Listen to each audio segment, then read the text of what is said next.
Oi, gente! Esse é o ArchiCast número 144. Meu nome é Adilson e a conversa de hoje é com uma das arquitetas brasileiras mais importantes da sua geração e cujo trabalho exemplifica muito bem a diversidade de responsabilidades que os arquitetos e arquitetas podem assumir na sua contribuição para a sociedade. Ela coordena um escritório premiado, tem reconhecimento internacional e já trabalhou com grandes nomes da arquitetura, ajudando a construir uma identidade projetual que hoje nos ensina sobre os diferentes momentos da produção arquitetônica brasileira e sobre os diferentes contextos em que ela acontece. Minas Gerais é sua casa e fonte de inspiração, e como bons mineiros que a gente é, muito nos orgulha poder conversar e aprender com a Jo Vasconcelos, a nossa convidada. Boa noite, Jo. Muito obrigado pela sua presença para conversar com a gente aqui. Boa noite, eu agradeço a vocês o convite, estou super honrada também. Espero corresponder à expectativa de vocês, tá? Imagina, vai sim, com certeza. Bom, para conversar com a Jo, estou aqui com a Lili. E aí, Lili, tudo bom? Tudo bem, boa noite, Jô, boa noite, Adilson, Rafa. Vai ser um prazer, uma carreira e tanto,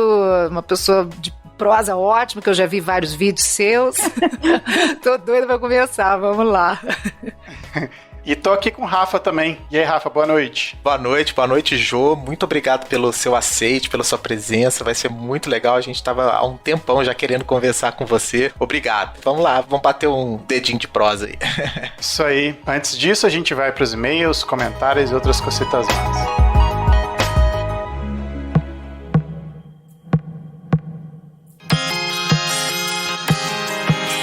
Voltamos com mais uma leitura de e-mails, comentários e outras cositas más. Tô aqui com o Rafa. E aí, Rafa, tudo bom? Beleza, tudo jóia. Rafa, como é que esse pessoal faz pra falar com a gente? Bem, mandando aquele e-mail para contato@archicast.com.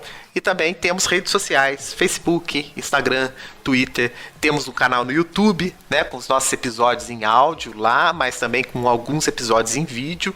E também uma pequena série que a gente fez há um tempo atrás, mas paramos, que foi a Histórias do ArchiCast, né, diz que pegávamos pequenos trechos e fazíamos vídeos. Isso tudo tá lá no YouTube e o canal no Telegram, né, Adilson? Isso aí. Se você quiser saber de bastidores, conversar com a gente e ter informações exclusivas sobre o que a gente tem produzido, é só entrar lá no nosso canal no Telegram, que é t.me/archicast, e a gente está esperando por vocês. Falando em YouTube, tem um recado aí pro pessoal, né? Na verdade, a gente fez 5 anos, a gente ficou tão, tão entretido com algumas coisas que a gente tem produzido aqui que a gente nem comentou direito. A gente fez 5 anos agora no final de julho e desde então a gente não conversou, né, com vocês a respeito desses 5 anos. A gente não conversou porque a gente tá preparando um negócio legal pra vocês. O que a gente pode dar de spoiler, Rafa?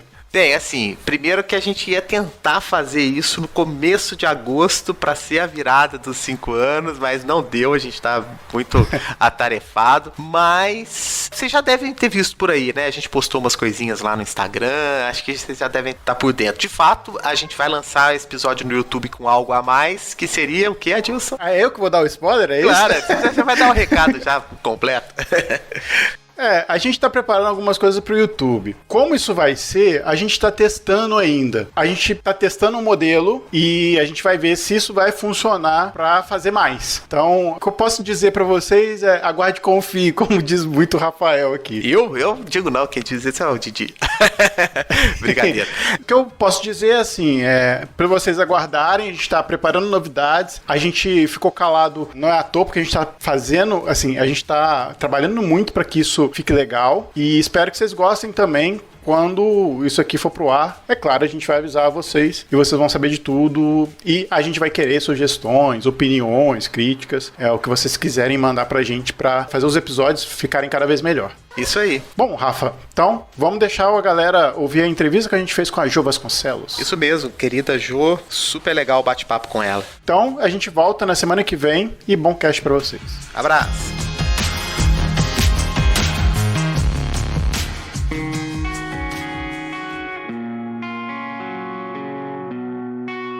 Bom, Jo, você é mineira, você formou na escola da UFMG, Escola de Arquitetura aqui de Belo Horizonte, na UFMG na década de 70. Já que a gente é tudo mineiro aqui, você consegue identificar essa mineiridade aqui na sua formação? Olha, com certeza. Eu formei na Escola de Arquitetura Federal, né, que na minha época só existia essa escola, né, não tinham outras. E nossos professores todos mineiros, e nós tínhamos uma liberdade muito grande de contato, de projetos, porque nós não tínhamos, assim, uma escola muito definida, como existia a Escola de Arquitetura Paulista, a Carioca, né, que tinham aqueles mitos, né, e que te deixavam sempre, assim, você muito influenciado. E nós não tínhamos, né? Nossa escola nos deu muita liberdade, e como nós não éramos daquele eixo Rio-São Paulo, né, a gente viajava demais. Então, essa parte mineira da liberdade, libertas qual será também, sempre existiu pra gente. Então, eu sinto assim que o que eu aprendi na escola e o que eu vim aprender depois, na verdade, você aprende na escola pouca coisa, né? É mais uma introdução à arquitetura, né? Depois aqui você vem aprendendo com o dia a dia, né? O fazer diário. Me deu muita liberdade de trabalho, sabe? Nos deu muita liberdade de trabalho. Não havia na escola em si um direcionamento mais específico para uma valorização, por exemplo, de uma tradição mineira, de uma visão colonial, porque é uma escola nova, né, naquela época também, né? Ela era bem mais recente que as outras, né? Ela era mais recente que as outras, mas ela não tinha esse direcionamento. O direcionamento vem da gente mesmo, porque o mineiro sempre tem uma raiz ligada à sua terra, ao próprio minério, né, que suga nossas energias, e nós não tínhamos, assim, nenhum mito, vamos dizer assim, para seguir. Tínhamos alguns teóricos, como o Silvio Vasconcelos, a Suzy de Mello, que eram professores de arquitetura brasileira, o Silvio, que já era um grande arquiteto, né? Mas ele era uma pessoa mais da teoria. Ele projetou, mas era mais teórico. E, por sinal, ele era meu primo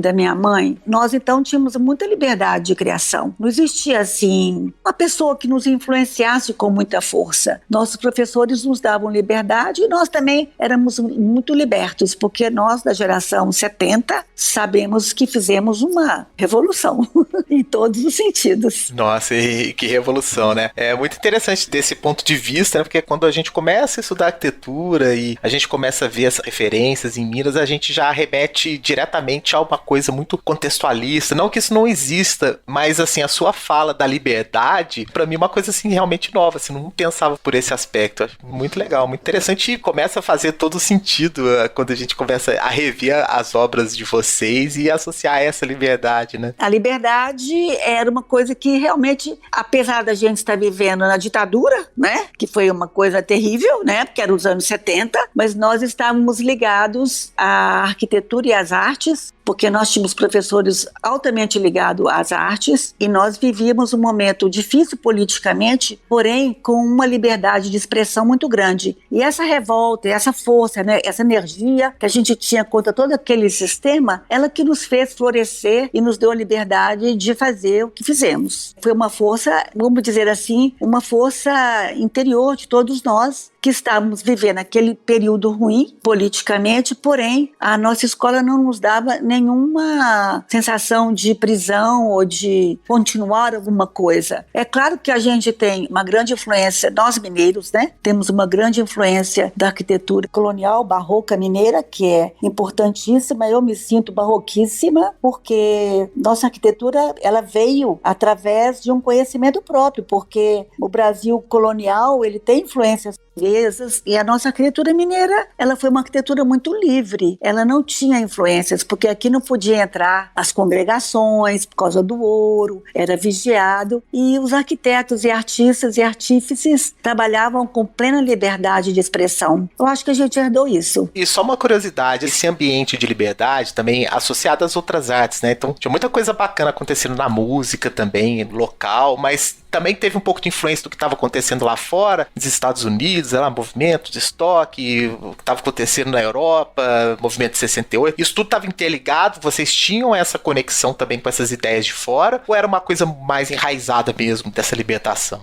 Não, a gente tinha total conhecimento desses acontecimentos todos internacionais, né? De libertação, feminismo, sexo, rock, drogas, enfim. Era todo um sistema que já estava imbuído na nossa vida, todos. E nós aproveitamos esse momento para dar o grito de liberdade. E foi quando a gente chutou o balde. Foi aí, nos anos 70. Muito bom. Então precisando chutar muito balde hoje, né? Acho que eu chuto o balde. A gente chuta o balde 24 horas por dia. Também quando a gente olha o seu currículo, assim, né, a sua história de formação e tal, eu vi que você se especializou, assim, aí não sei se logo após, né, mas acho que sim pela data, também ali na década de 70, em paisagismo e depois em patrimônio, né, e numa época, né, essa década de 70 também, né, do ponto de vista da produção teórica e da questão mesmo mais multidisciplinar, foi muito rica, né, assim, todas as ciências ali, né, foram marcadas por uma vontade, né, de cruzar saberes ali, outras áreas influenciando a arquitetura, né, e aí a gente fica imaginando, assim, se essa busca, né, por uma maior especialização em áreas que, a princípio, também são áreas diferentes, né, o paisagismo vai ter lá as suas demandas, né, as suas questões, e o patrimônio, a preservação, o restauro e tal, tem outras, não que elas não sejam complementares ou não se encontrem, né, mas assim, eu achei curioso, né, essa busca de uma diversidade também na própria especialização, né, qual que era o seu interesse, assim, em áreas tão distintas, né, para complementar a sua formação? Eu vou te falar que meu interesse era adquirir mais liberdade. Porque eu trabalhava com Ello, né, que era já um arquiteto conhecido, já tinha muitos trabalhos, já tinha muitos prêmios, e eu fiquei preocupada em ficar ali, na berola ali, como se fosse uma, né, seguidorazinha ali. Então eu pensei, bom, eu preciso de conhecer áreas que ele não conhece. E aí eu me enveredei por essas áreas. Primeiro porque eu gosto muito da área de patrimônio, gosto muito da área de restauro, gosto muito da arquitetura colonial mineira, brasileira em geral e mineira principalmente. Então eu resolvi fazer esse curso, que foi o terceiro curso de especialização em restauração no Brasil. O primeiro foi em São Paulo, o segundo foi no Recife, o terceiro foi em Minas e depois ele se fixou na Bahia e até hoje ele existe na Bahia. Então eu me especializei em restauração porque era uma área que me interessava muitíssimo, porque além de eu ser mineira, minha família provém de Mariana e eu tinha muito contato, né, com a arquitetura colonial. E depois porque eu queria aprender uma coisa assim que não era muito do domínio em geral, sabe? Eu queria conhecer mais sobre a arquitetura colonial. Eu queria saber como restaurar. Eu tinha curiosidade em saber como fazer, como que eram as normas, as técnicas, as cartas, como as cartas, né, de Atenas, de Veneza e etc, etc. Então eu fiz o curso de especialização na Escola de Arquitetura em 79, que durou um ano, né, especialização. Na época não existia mestrado, não existia doutorado, mas talvez eu não fizesse também, porque minha área era mais de trabalho, de prancheta, de projeto, né? E isso me diferenciou um pouco das pessoas, inclusive dentro do próprio escritório me diferenciou das demais pessoas, porque eu sabia um pouco mais. É interessante isso também, é trazer uma habilidade complementar às que já haviam ali e também ter uma atuação mais independente, né? Não 100% também atrelada ao que já se fazia ali, né? Exatamente, era a minha ideia.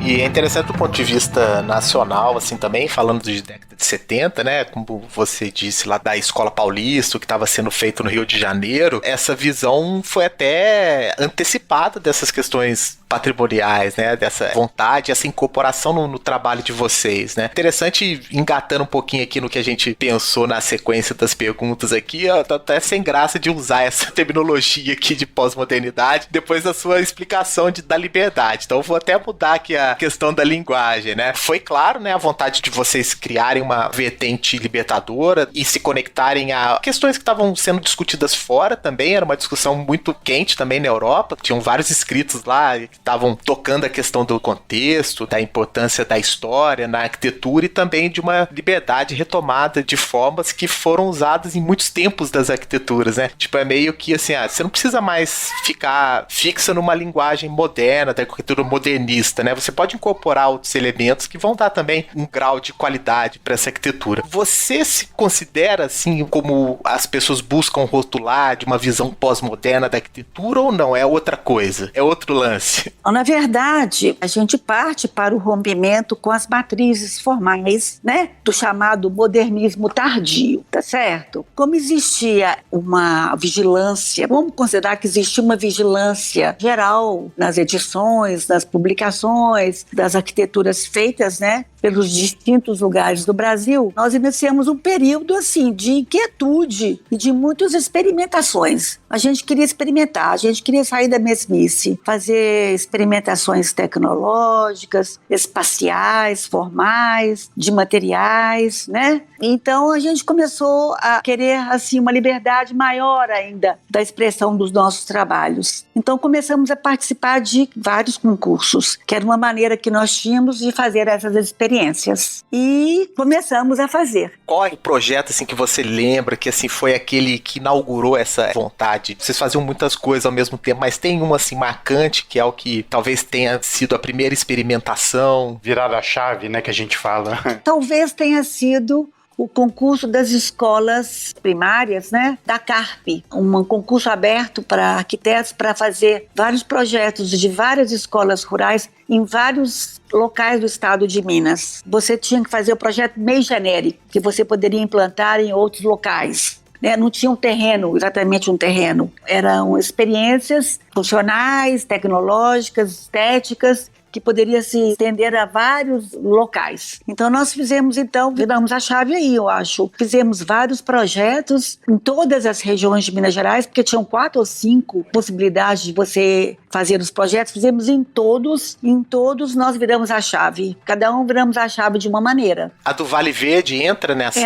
Entra também. Nesse concurso a gente ganhou, se não me engano, 4 ou 5 prêmios, né? Primeiro lugar, mas não conseguíamos executar, porque era uma coisa meio fictícia da CARP, me pareceu. Então nós conseguimos ir nas prefeituras, que a gente também era ativista. A gente ia para as prefeituras, fazia a cabeça das pessoas, íamos ao prefeito e convencemos os prefeitos de fazer algumas experiências. E a experiência foi em Timóteo, né? Que encontramos o Lelé, que era um prefeito fantástico, que aceitou nossas ideias e levou em frente pelo menos os 2, né? O de tijolo, que foi feito depois, foi feito pelo Elo, baseado num dos prêmios do concurso, o forno, né, de carvão feito de abóbodas, né? E o metálico. Conseguimos construir esses 2. E eu admito que talvez a chave virou por aí, que a gente conseguiu colocar obra em pé. Até então eram mais projetos, né? Mais ideias. A Capela de Santana é antes disso, né? Ah, mas aquilo é outra história.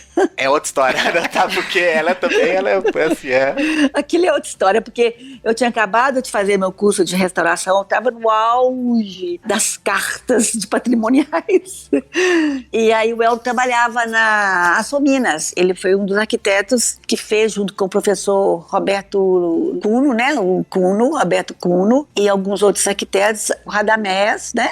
Inclusive o projeto da cidade. E ele foi contratado pelas Açominas. Ele era empregado da Açominas. Aí ele tinha que fazer vários projetos e convidar vários arquitetos para fazer projetos, porque a demanda era muito grande. Então, muitos dos projetos que ele teria que fazer foram para o escritório. E nós fazíamos com o salário dele, você entendeu? Assim, ele tinha um salário fixo e nós fazíamos aquilo de curtição, de viagem, de alegria total. Então, rolou nessa época 2 fazendas incríveis para mexer. Uma do Cadete, que era uma fazenda do século XIX, que a gente deu uma restauração. Eu estava assim no curso de restauração e restaurei achando que era assim o máximo dos máximos. E depois veio a fazenda de Ouro Branco, né? A fazenda Pé do Morro. Sim, Pé do Morro, né? De Santana. Pé do Morro, ali tinha uma ruína, contratamos historiadores e pesquisadores, porque a restauração não é um projeto de achômetro, é um projeto científico. Então contratamos ali pesquisas históricas, pesquisas arqueológicas, para sabermos o que poderia ter sido aquelas ruínas. Depois de todo o trabalho, não tinha uma resposta muito convincente.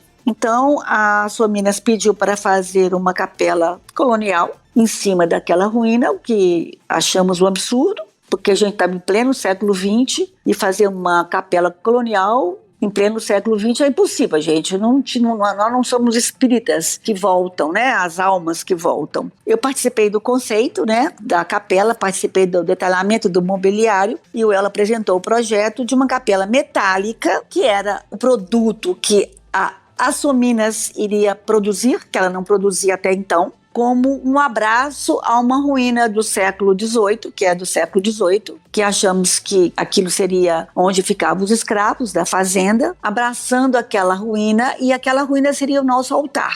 E a estrutura metálica, ela é toda numerada, como ela chegou, ela ficou numerada, escrita pelos peões, ficou registrado ali toda uma intervenção contemporânea, abraçando uma ruína do século XVIII. Então isso é outra história, já é uma história assim, que eu tenho maior paixão por aquela capela. Foi o primeiro trabalho, assim, que eu fiz com ela depois, junto com o meu curso de restauração. A sua fala inicial, ela expressa tudo isso que você falou, de trazer as habilidades complementares, né? Eu acho esse projeto fantástico. Exatamente. Aí que eu fui esperta, né, gente? Eu fui esperta. Muito bem. E talentosa, né? Muito talento e muito estudo, certamente.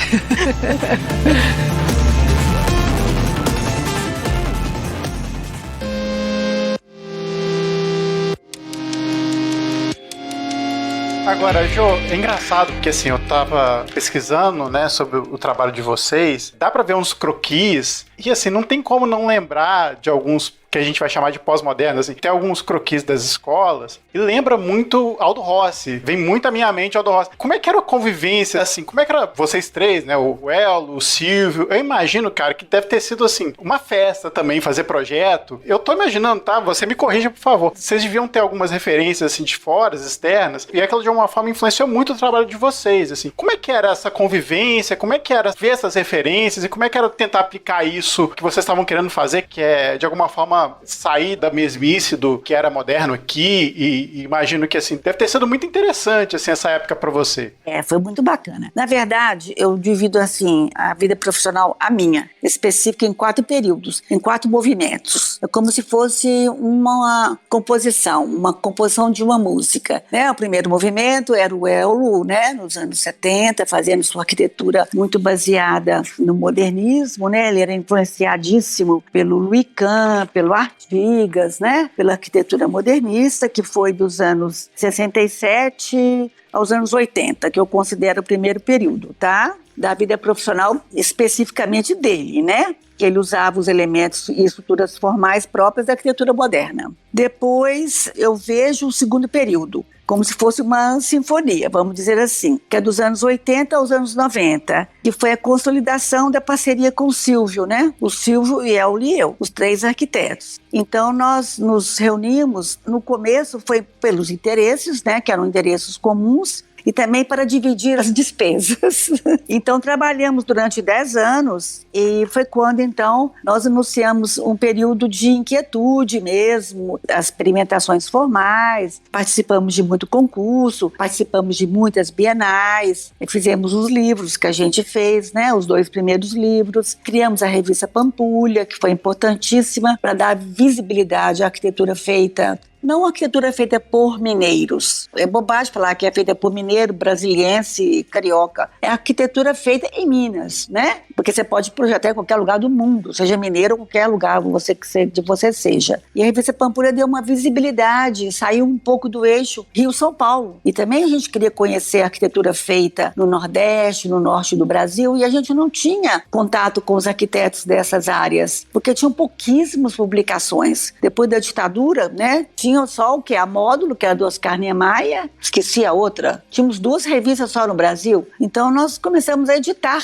resolvemos publicar os projetos feitos aqui em Minas Gerais. E a revista Pampulha abriu um caminho enorme para nós, um vasto caminho, porque as pessoas começaram a conhecer o trabalho feito aqui, né, no nosso estado, e também começaram a conhecer outras coisas, além do eixo que existia sempre, que era o eixo Rio-São Paulo. Então, assim, e nós trabalhávamos com muitos materiais regionais, nós tínhamos liberdade de criação sem vínculos, autonomia de composição, nós tínhamos parceria com artistas e escultores, que a gente sempre trabalhou com artistas e escultores, enfim, experimentações técnicas, né? A gente usava sempre a mão de obra local, que não era uma coisa muito usual até então, porque a arquitetura vernacular era bem jogada para a 10ª categoria, e a gente valorizou vernáculo, né? Então, nós trabalhamos mais intensamente com materiais, com a luz natural, com respeito à arquitetura antiga, né? Respeitando o entorno, porque a gente também preocupava com o entorno, já preocupávamos com o meio ambiente, com qualidade ambiental, antes mesmo disso ser discutido como hoje é discutido. A gente já preocupava com isso. Enfim, acho que a gente foi precursor em algumas coisas aqui em Minas. Esse é o segundo momento, né, Jô? Esse é o segundo momento, é o segundo momento. Da sinfonia. Da sinfonia.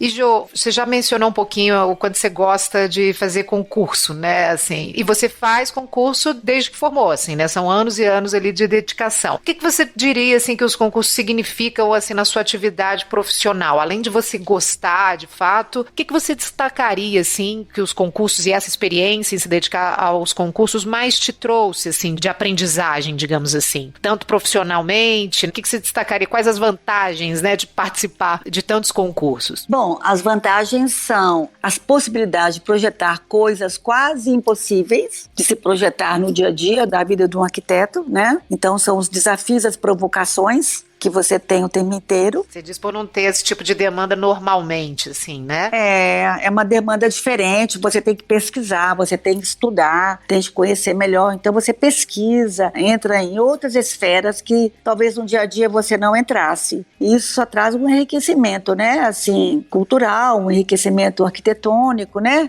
Você tem que entrar em outras esferas, né? E são tão diversos esses concursos que nem são possíveis de equilatar padrões, sabe? Você pode usar diversos padrões, né? São tão diversos os temas que você não teria normalmente a parte tecnológica, que você pode explorar, você pode propor novas tecnologias, novas espacialidades. Então, isso, assim, é uma coisa que enriquece muito profissionalmente. Eu até hoje eu faço concurso porque, assim, me sinto ainda muito nova.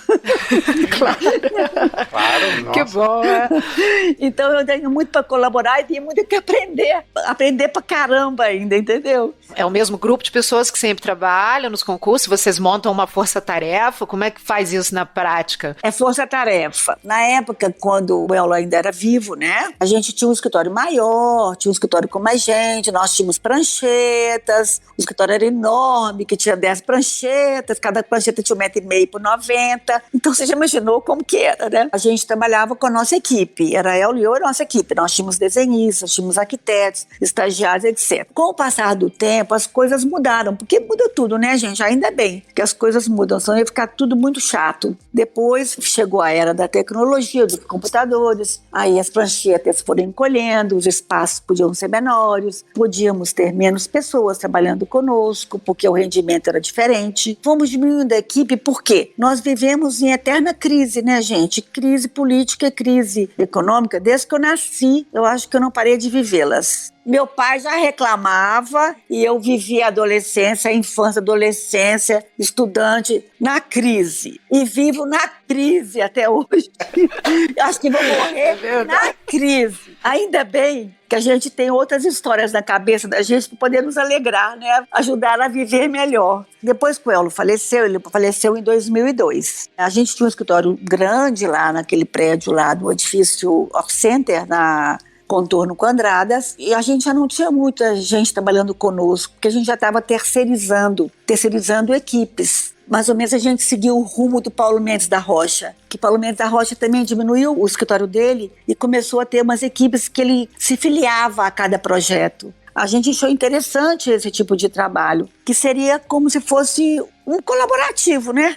Colaborativo que você, assim, a cada projeto você dirigia aqueles que você achava que tinha mais a ver com aquele tema. E nós começamos com isso nos anos 90, meados dos anos 90. Quando o Ello faleceu em 2002, eu fiquei ali com aquele escritório gigante, cheio de prancheta, uma sala só de amostra de granito, pedras, tijolo, era uma loucura. E eu falei, eu tenho que sair dessa, eu tenho que sair, senão eu vou me afundar aqui dentro. Então eu resolvi mudar, né? Vendi as salas, eram 4 salas, que dariam uma área de 120 metros quadrados. Eu tinha mudado para um apartamento dos anos 50, eu estou aqui na Afonso Pena com Contorno, em plena encruzilhada, que eu estou... Uma boa encruzilhada. É uma boa encruzilhada do plano inicial da cidade. Arão Reis fez essa encruzilhada e eu vim cair nela. Eu resolvi trazer meu escritório para casa. Eu tinha um terraço, que eu moro num apartamento que é duplex, dos anos 50, tinha um terraço que era inabitável. Eu fiz meu escritório em estrutura metálica, o Hélio Chumbim, que é o calculista, nosso calculista, calculou para mim, fiz e vim para cá. E continuei com esse mesmo sistema. Meu escritório hoje sou eu e arquitetos associados. Eu faço assim, quando tem concurso, eu ligo para os meus queridos arquitetos e proponho a gente fazer uma equipe. Se topar, topou. Se não topar, não topou. Quando eu venho em projetos, os projetos maiores, eu tenho umas equipes que trabalham por conta própria e quando eu preciso, trabalham para mim.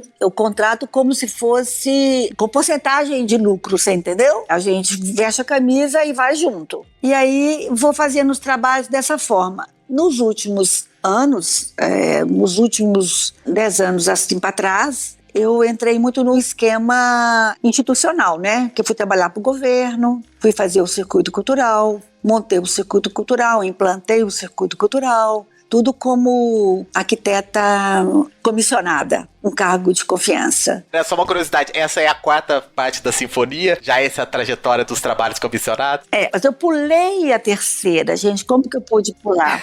A 3ª é a fase da colaboração. O 3º período eu falo que é de 1990 a 2002, quando trabalhamos somente o Ello e eu, né? Na verdade, com o Silvio Novo Sociedade. A gente não montou uma empresa, a gente trabalhava independente, né? Ele trabalhava independente, o Ello e eu. E reuníamos quando tínhamos projetos que nos interessavam os 3. Era um modo diferente de trabalhar. Aí depois nós separamos, em 90 até 2002, até a morte do Ello, nós então fomos percebendo a evolução das nossas obras, né? As obras nossas eram tão diversas que não era possível, assim, ficar equilatando padrão, nem nada. Então, nós fizemos nossos primeiros prédios, olha bem, como demorou para fazermos os primeiros prédios, né? A gente teve que fazer concurso para ganhar o projeto de um prédio. Ganhamos o concurso, né, lá do Raja Gabaglia, depois fizemos outros, Office Center, Fashion Center, para a mesma empresa e continuamos a trabalhar assim, sempre juntos, né, dentro das nossas possibilidades. Claro que nessa época o Ello fazia os trabalhos dele, eu os meus, e fazíamos os concursos, os projetos maiores juntos. Até a morte dele, nós fizemos o último concurso juntos, que foi o Museu do Egito.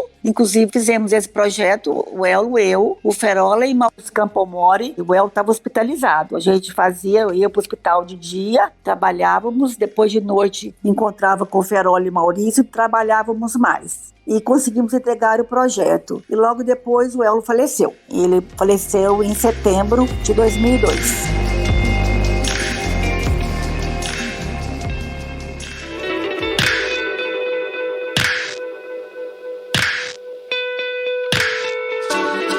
Jô, então eu vou voltar aqui rapidinho num ponto pra gente já engatar aí pro último bloco. Você falou a respeito da revista Pampulha, né, que foi uma estratégia de divulgação e visibilidade, isso também era muito inovador, né, pra época, e depois vocês fizeram um jornal Três Arquitetos, que vocês divulgavam o trabalho de vocês, que também, pensando hoje que todo o trabalho de prospecção de arquitetura acontece em Instagram, essas mídias, vocês já faziam isso no impresso lá também de uma maneira bem original. Como é que foi isso? Era uma intenção de prospecção de fato, ou era mesmo uma intenção de divulgação, pensando mais assim na consolidação de vocês como, até como você mesmo diz, né, que depois vocês foram trabalhar com colaboradores, quase que de consolidação dessa escola, de uma forma de pensamento mesmo de arquitetura. Qual que foi essa virada da Pampulha para o Três Arquitetos aí, para o jornal? Na verdade, não era uma estratégia de prospecção, era uma estratégia de divulgação mesmo. A revista Pampulha conseguimos terminar, fizemos 12 números durante 2 ou 3 anos, maior dificuldade, né?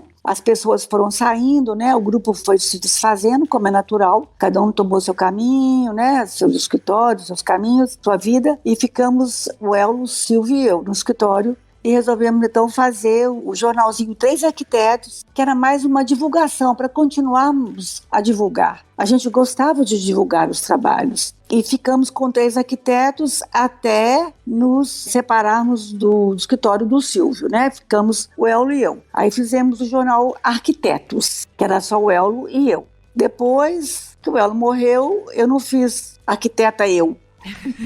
Eu parei. Aí eu parei. E aí já entrou né, as redes sociais, e eu entrei nas redes sociais. Mudou a forma de comunicação, né? Mas continua comunicando, né? Continua dentro das minhas possibilidades e limites, porque eu tenho um pouco de preguiça, mas enfim. Eu vi uma palestra sua, uma fala sua, falando um pouco sobre a transição, né, assim, de quando o Elo morreu e você ter que tocar um escritório sozinha, né, e você falando que, tipo assim, pensou com você mesma também, novamente, assim, né, como é que eu vou marcar meu lugar aqui, como é que eu vou conseguir, né, assim, me colocar, né, após a perda de, claro, um parceiro afetivo, mas também um parceiro profissional, né, com o qual vocês construíram uma identidade, né, do próprio escritório. Eu vi você falando sobre assim, eu preciso fazer um concurso, eu preciso ganhar alguma coisa, tipo assim, pra se colocar, como é que foi isso, assim? Era o peso de trabalhar sozinha mesmo? O que foi isso, assim? Porque você já era super consolidada, né? Porque esse receio, às vezes, né, de não ter encomendas ou precisar reafirmar o seu talento e a sua persona, né, para o mercado de uma forma geral. Como é que foi isso? Não, é claro que a perda de um parceiro, né, afetivo e profissional foi barra pesada, né, porque o Elo é uma pessoa muito conhecida, tinha um nome nacional, internacional, eu também estava lá junto com ele, trabalhando e tudo, mas essa perda foi muito brutal para mim.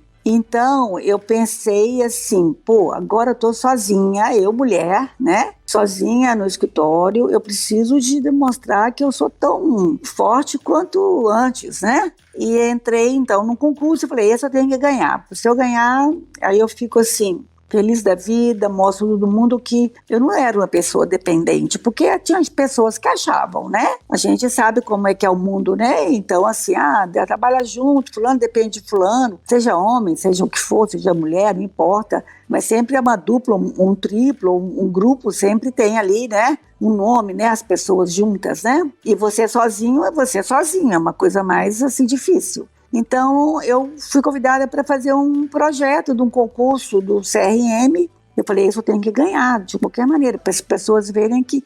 Eu acho que era mais para mim mesma, sabe? Assim, acho.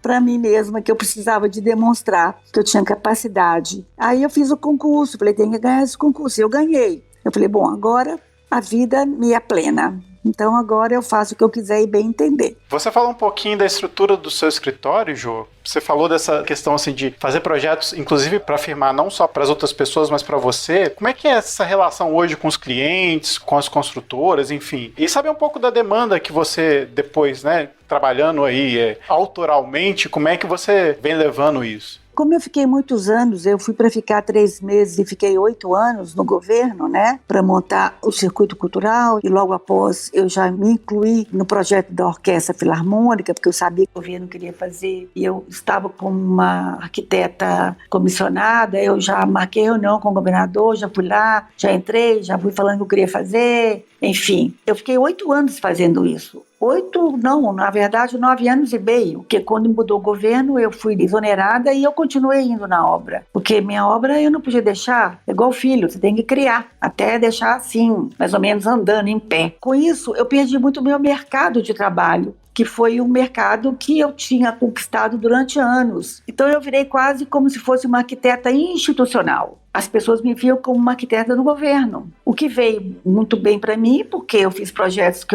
talvez eu não conseguisse fazer se fosse como um escritório, mas ao mesmo tempo eu perdi muito meus contatos, né, de clientes. Então eu vim conquistando após 2015, reconquistando aos poucos o meu espaço, através de projetos de casas, fundações, museu. Enfim, eu tenho feito coisas mais assim, não tenho feito projetos muito para pessoas, pessoais. Eu tenho feito projetos mais para atender uma comunidade, que na verdade são os projetos que eu prefiro do que os projetos para coisa individual.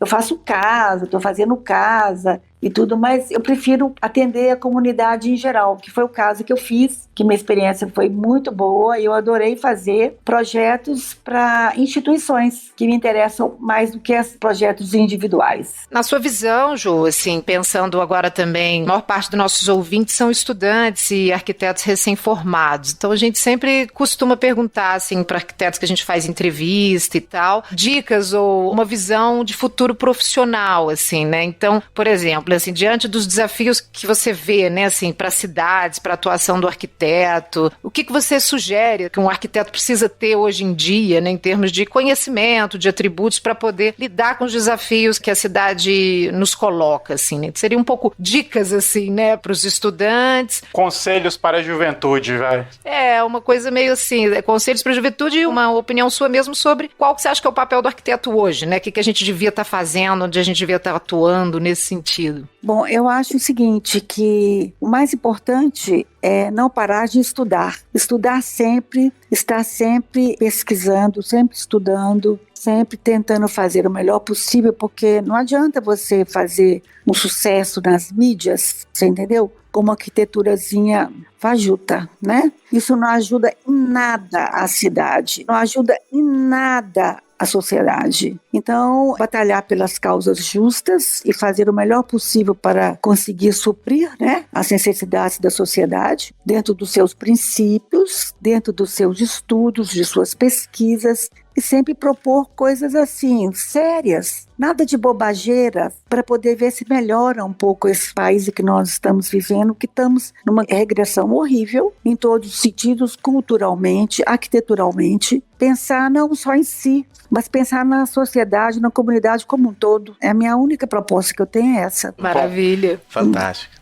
Então, depois dessa ótima conversa que a gente teve aqui, agradecer demais a Jo. Jo, muito obrigado pelo papo aqui que você teve com a gente, por contar um pouco da sua história, falar um pouco da sua perspectiva aí de mundo e de mineira que você é também, né? Com certeza. Eu sou otimista demais, então nós vamos vencer, vamos ganhar todas. Muito bom, muito bom. Lili, mais um. Mais um, foi ótimo. Queria ficar conversando mais ainda, falar sobre os projetos, né, assim, trocar ideia, mas a gente vai marcar mais uma, a gente vai marcar outra, se tudo der certo também. Rafa, mais uma conversa ótima aí. Nossa, ótima, muito obrigado, João, uma honra a gente receber aqui toda a sua trajetória, sua experiência, e quero saber, a sinfonia não acaba no quarto tempo não, né? Tomara que venha um quinto, sexto, né? Vou entrar no quinto de 2022, me aguardem. Ótimo, conta pra gente. Muito obrigado, a vocês, gente. Tudo de bom. E a gente volta semana que vem com mais episódios pra vocês. E até mais.